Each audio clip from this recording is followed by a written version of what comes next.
Well, hello, free people of the Rocky Mountain region, and welcome to this Free State Colorado interview. Today, I'm joined by Cory Gaines, a must-read author who reports on Colorado. You can find his work at his Colorado Accountability Project Substack and at CompleteColorado.com. Well, Cory, I hope you are well, and thank you for joining me today. Yeah, thank you for having me. I was glad I was able to, this is a more in-depth one, and the more in-depth stuff sometimes like I might put it up on Complete because it really needs statewide distribution. But I'm glad to be able to talk to you because I know you live in Greeley, and I know this is a really important issue, and from what I'm hearing, a continuing issue. So. Definitely, Cory. Your recent article on what's been happening in Greeley is definitely causing quite a stir because it exposes what I would call shady behavior from the city government. Now, I have your article here, and I'd really encourage everyone to read it, but I want to cover some of the highlights of this project that you're covering here. And so, Cory, at the beginning, you talk about this new project that the city of Greeley wants to build, including a new arena, an ice center, transit center, retail, commercial, restaurants, a hotel, and even a water park. I mean, Cory, Mhm. is this the proper role of government to own these types of properties? Yeah, I would argue no. I'm not a huge fan of this sort of thing, even when it comes to, and I know that probably I'm going to be disagreeing with some people, but even things like Mile High Stadium, etc. If somebody's going to be making money off of it, the government doesn't need to help that. I'm all for having these things, but surely if there's enough meat on the bone there to convince a developer to come in, the developer can find private financing and get this stuff done because ultimately it's the developer who gets the money. We might get some increased economic activity, but the developer is the one who's going to get actual money from this stuff, not us. Yeah, well said. And I can't help but think, what's the proper role of government? We have deteriorating roads, we have homelessness issues, crime, all these things that our city government's supposed to take care of, infrastructure. Our downtown Greeley area floods every time we get a big rainstorm, which thankfully is not too often. But, that seems like so much of the city is being neglected, and yet here's this big entertainment complex. It's just like, it's crazy to me that the city government wants to build these types of things, and it's so interesting because I think people need to pay attention to kind of the ambition of some of these city level politicians, some of these bureaucrats who really want to build a legacy or a name for themselves, and they're doing it beyond why we even have a city government. They're doing it beyond what I would say is the justification for having a government. Right. And you bring up an interesting point there, and that is that, it's a question of priorities too. If you can't drive from the grocery store to home, what good is an ice rink across town going to do you? Or if the like you can't walk on the sidewalks, or if you're like in an electric mobility scooter or something, you can't be on the sidewalks because they've got different slabs or doing this, and then downtown floods. You Even before we even think about talking about this other entertainment complex, you ought to get that stuff fixed. I mean, there is room for entertainment, but I would liken it to my house's budget. If my water heater doesn't work, I shouldn't be buying a television so I can watch TV. I probably ought to get, hot water for my wife and daughter and family and laundry before I worry about a new TV. So, That's a great point, Cory. You continue in your article here about how this is being funded. And this is one of the big questions here, right? Because many people may know that the Taxpayers' Bill of Rights, TABOR, this wonderful thing we have in our state constitution, requires that long-term debt be approved by voters. And there's been this little trickery that these governments across Colorado have been using to kind of circumvent TABOR and not ask the voters. What can you tell us about this? yeah, so from the state level on down, and I forget exactly when the decision, like the Supreme Court that gave the nod, the decision for this, but basically what you're doing is you're playing a game, and it's called a certificate of participation. So instead of asking voters for to engage in long-term debt, they do these things called certificates of participation. Now, it's maybe a little bit subtler and a little bit more complicated, but in essence, it would work like this. The city would sell, like in the case of Greeley, the city is going to sell a whole bunch of their public buildings to a private entity, right? And some of them, including, and I wrote this in the article, like there's a fire station that's been sold more than once, which could make me laugh a little bit. They sell these things to an entity, and then the entity leases them back on a yearly basis, right? And so, if let's say I sold my fire station and I got $100 cash back from that sale, I could put that $100 to my entertainment center, and then to buy my buildings back, I give $1 a year to the person that bought my public building.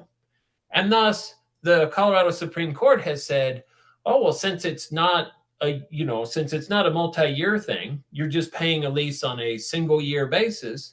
It's not multi-year debt. Tabor is okay with that. It's absolutely wild. Yeah, I've heard people liken it to you take out 30 one-year leases. So you have 1 year lease, but you have 30 of them, as opposed to just a 30-year lease. And that is enough of a just an accounting trick, basically to get the approval of the courts to bypass Tabor and to make this happen. How is that even legal? It's crazy. I know, right? And it's this sort of repeating pattern that you see with not just with Tabor, but with other things in our state Supreme Court, where they basically make it clear that as long as you're clever in how you label things, they're okay with you just ignoring the Constitution, right? So if you call it a certificate of participation and you make 31-year leases, why, that's a completely different thing than a 30-year lease. It's just remarkable to me, and it's not the only time that you'll see that, because again, later in this later in this op-ed, we'll talk about it.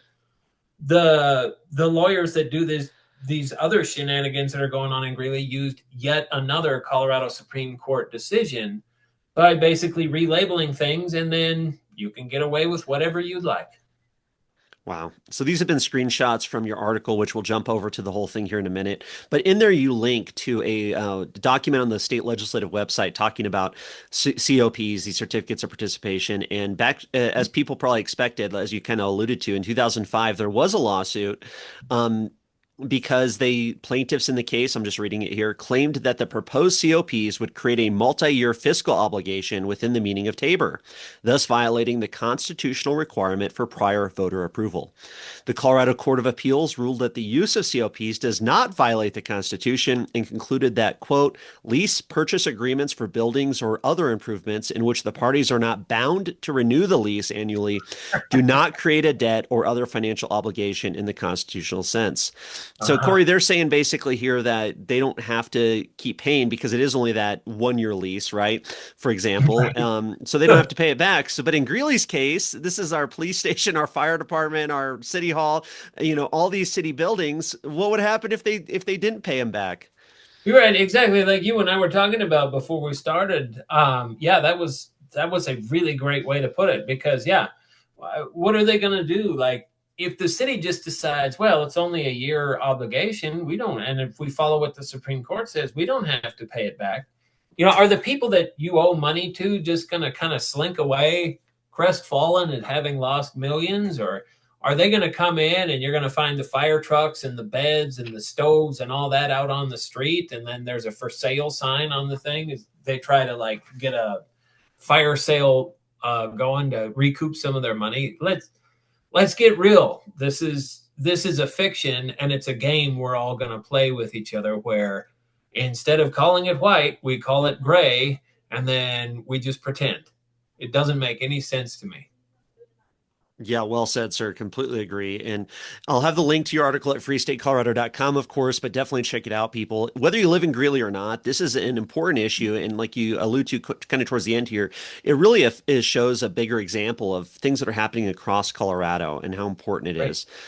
So we're Yeah. talking about this pre-development of the West Side with the sale of all these buildings, 46 buildings in all, you write here, fire stations, police stations, city hall, other real estate.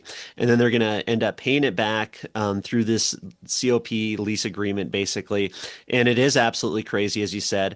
But the citizens of Greeley have not been happy with this process for many reasons. And so, there's this group called, as you write, Greeley Deserves Better, that basically try to create a citizen initiative to get on this year's ballot to challenge this and say, you need to ask the voters, you need to ask for permission, and you need to really spell it out to us. What happened with this, Cory?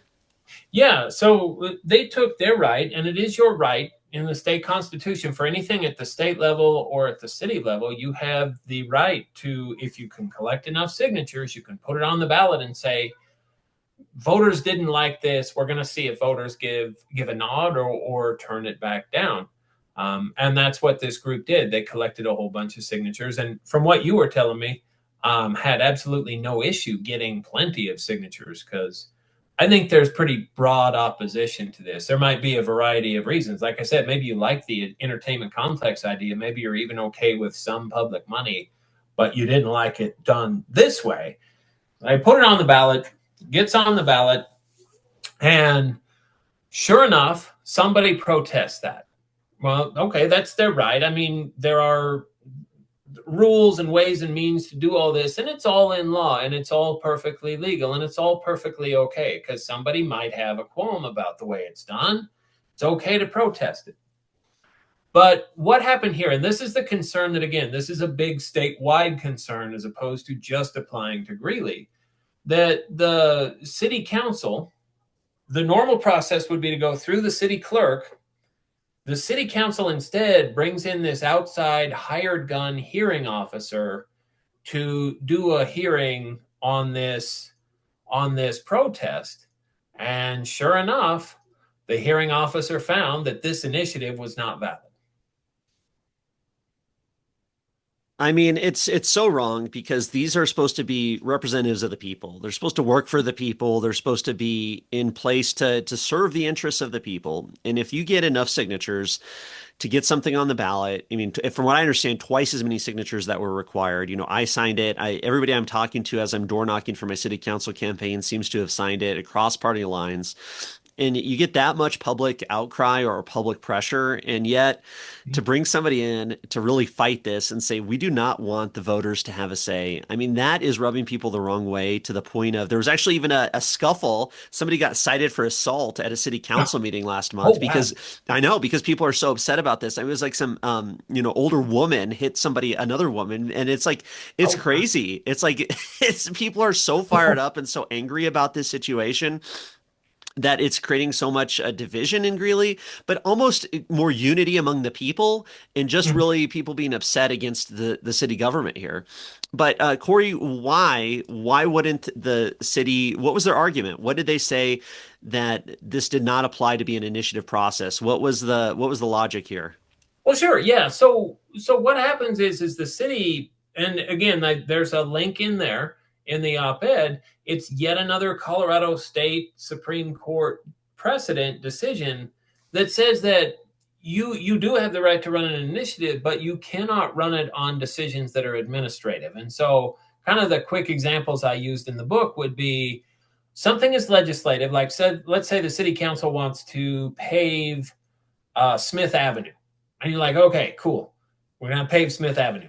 If a bunch of people don't want Smith Avenue paved, they don't want to pay for it, they like the dirt, whatever, they can say, no, we're going to run an initiative and say, stop that. We don't want it paved. That's legislative, right? But they said you can't do an initiative against things that are administrative. So the paving, the decision to pave is legislative. The decision to hire Bob's paving as opposed to Joe's paving is administrative. So you can't run an initiative to say, I don't want Bob paving this, I want Joe doing it. Or I use the other example, like you couldn't run an initiative to say, require your city to use Chevy as opposed to Ford work trucks, right? So and that makes sense. If we had the ability to protest by initiative every single decision that the city does, it would be chaos. And I'm on board with that. I'm okay with that. I won't read the entire quote, but I did put a quote in there from one of the dissenting opinions on this 2013 Colorado Supreme Court decision, where it basically says, this is carte blanche. You are giving small governments carte blanche to get out of this. And again, it's a trick of labeling. So before it was a COP is not multi-year debt because they're not bound to pay it, even though they really are. We have with this decision, as long as you're clever enough, and sure enough, this hearing officer is clever enough, as long as you call it administrative, it's not legislative, and therefore the citizens can't push back on it. It's absolutely wild, and it's so interesting and so important for people to be paying attention to this type of thing. And like you were saying earlier too, this is a statewide concern, folks. I mean, if this could be happening in your community, this is something you should be looking for. Are they using it as an administrative label of what the government action is doing, or is it a legislative action and able to be challenged by the people, by the voters? And that's an important distinction. That, like you said, does that distinction really exist? I don't know. Maybe, maybe not. How clever are you to decide? How good is your lawyer to decide if it's legislative or administrative? And that's really ultimately what it comes down to, unfortunately. And it's absolutely wild, Cory. Well, and it's like this particular decision in Greeley. Again, I quoted the hearing officer's thing, the hearing officer who was hired one day prior to the official protest, by the way. Um, but I read her decision, and it was basically like, even though it was a legislative decision, it was really not a legislative decision. So it's administrative. So therefore, the citizens' initiative is invalid.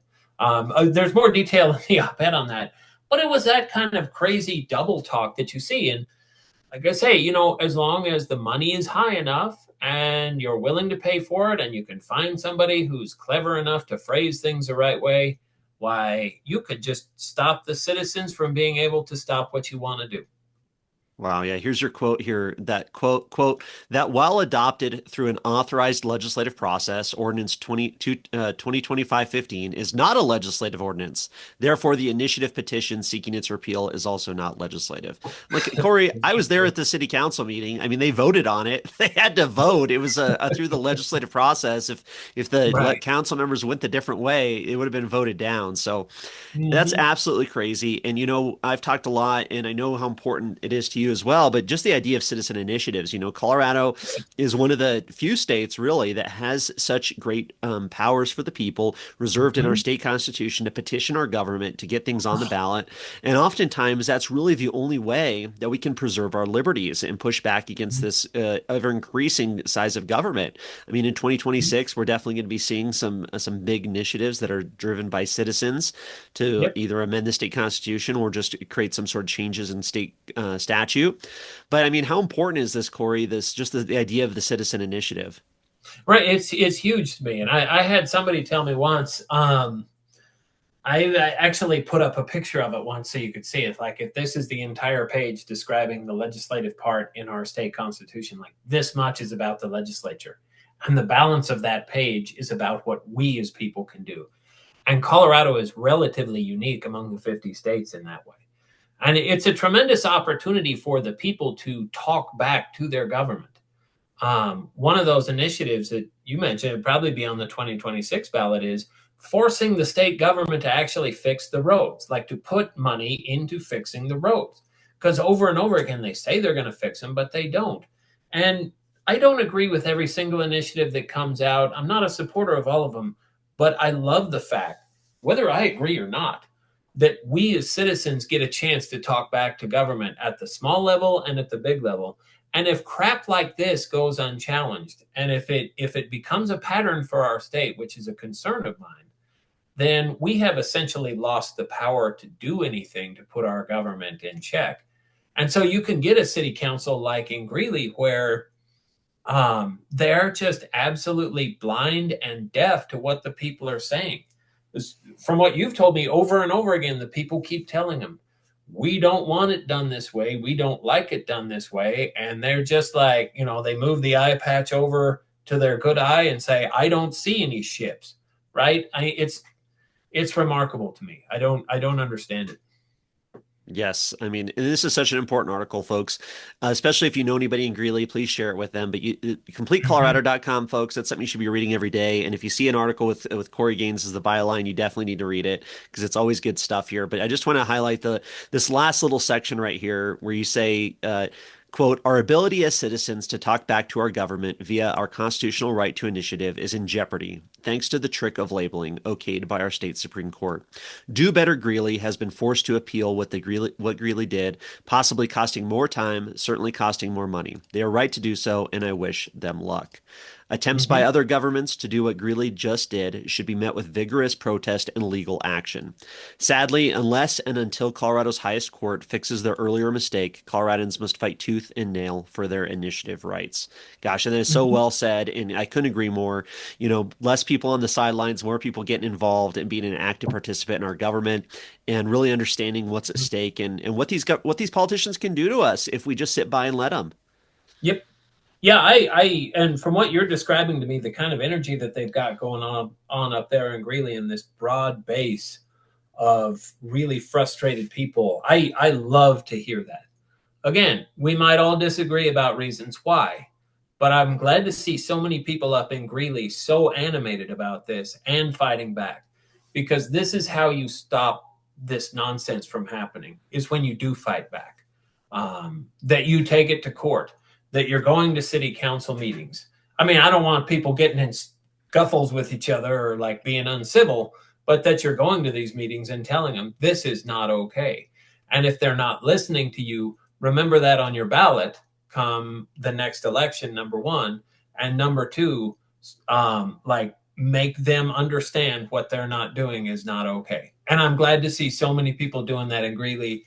It gives me heart for this state because, it's easy to get easy to feel like you're overwhelmed. And if you're sort of center or conservative in Colorado, to just like feel like you're way, way, way outside of anybody that's ever going to have any influence. But the way we get back to sanity in this state is we start, like the great mass of most people are close to the middle. The great mass of those people start speaking up to the people that are in our government now and saying, this is what we want. We're not okay with this. This is not okay. Yes, sir, definitely. Well said. And just to give you a little bit of an update here, being up here in Greeley. So, Greeley Deserves Better did drop the court challenge. And the reason why is because there's a new effort called Greeley Demands Better. So, not Greeley Deserves Better, but the new effort is called Greeley Demands Better. It's probably only about a week old. And I'm actually am one of the proponents on the new ballot measure, this new initiative that we're running up here to basically get voter approval for the zoning change. So, it's just a little bit different avenue of attack. Instead of saying, hey, we're going to talk about the financing, sure, that you said that's administrative. Okay, well, this is zoning, and this often zoning changes are legislative in nature. They are often up to the people. They're often where it's an approval process or some sort of stakeholder process. That's not unusual for a big zoning change, especially on this magnitude. So that's our line of approach. So if you're up in Greeley, folks, you might see people out there with new petitions, and it is new. If you sign the old one, definitely sign this one. But the idea is we're going to try and create a special election here in Greeley, asking the voters to approve this. And I completely agree with that because, on some level, the voters need to approve it. The people need to approve it. The ones or our tax money is paying for all these city buildings that are being leased out for 30 plus years potentially. And we're going to be paying it back at interest. And we don't have a say in any of this process. And if, God forbid, the economy goes sour or things get worse, bigger recession, depression, whatever you want to call it, and all of a sudden now this project's not feasible anymore, what does that mean for the city of Greeley in the future and all the core basics of government, like we talked about at the beginning, that are not currently being met? So that's just a little bit of an update, Cory, but I really appreciate you writing about this, getting some eyes on it, and really well done with your article, sir. Oh, thank you. Yeah, and I have heard rumor about sort of a similar thing kind of happen in Lakewood. So once I've had a chance to look over that, and I've got some, there's a lady who runs a paper called the Lakewood Observer. She and we've been emailing about that. So be watching for that as well, because again, this is not okay. And the way you stop it is by calling attention to it and speaking out. Definitely. Wonderful. Well, really appreciate your time today, Cory. Appreciate all your work, and I hope to talk to you again soon. Yeah, thank you. I was happy to do it. Perfect. All right. Talk to you later. Say